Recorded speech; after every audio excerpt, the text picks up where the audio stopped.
Khalil Ahmed president Balochistan union of journalist, آج کا جو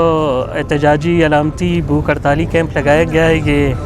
Pakistan federal union of journalist اور دیگر جو صحافتی تنظیموں کی پیکا ایکٹ جو کہ کالا قانون ہے ان کے خلاف جو احتجاجی تحریک ہے، اسی سلسلے کی ایک کڑی ہے۔ اور آج پاکستان بھر میں جتنے بھی پریس کلبز ہیں ان کے سامنے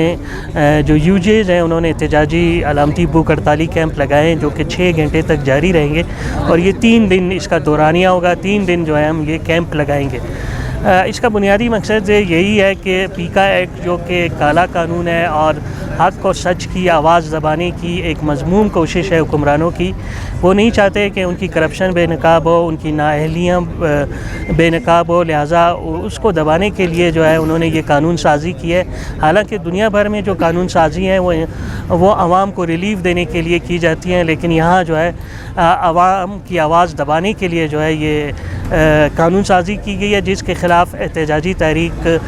جاری ہے۔ اور پی ایف یو جے کی کال پہ ہم نے احتجاجی مظاہرے بھی کیے، ریلیاں بھی نکالیں اور مظاہرے بھی کیے، اور اب یہ احتجاجی کیمپ لگائے گئے ہیں۔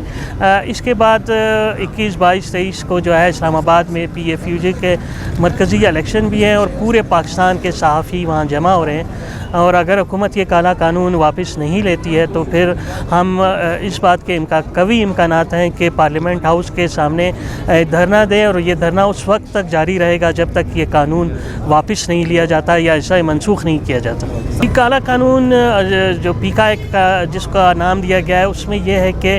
فیک نیوز کے نام پہ جو ہے وہ آپ کے خلاف حکمران کوئی بھی کارروائی کر سکتے ہیں، اور اس قانون کی جہاں بھی وہ ناک موڑیں وہ اپنے حق میں استعمال کریں گے، اور جو آواز انہیں بری لگے گی اس کے خلاف جو ہے مقدمہ قائم ہوگا، اور اس کے لیے خصوصی عدالتیں قائم کی جا رہی ہیں جہاں یہ مقدمات چلیں گے، اور اس میں 3 سال تک قید اور تقریباً 20 لاکھ روپے تک جرمانہ ہو سکتا ہے۔ پھر آپ ظلم دیکھیں کہ اس کی اپیلیٹ کورٹ جو ہے وہ سپریم کورٹ ہے، مطلب آپ سپریم کورٹ میں اس کے خلاف اپیل کر سکتے ہیں۔ اگر آپ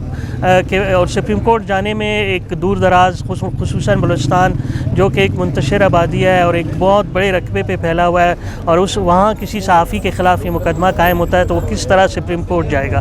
تو یہ تحریک جو ہے ہماری جاری رہے گی جب تک یہ کالا قانون منسوخ نہیں ہو جاتا۔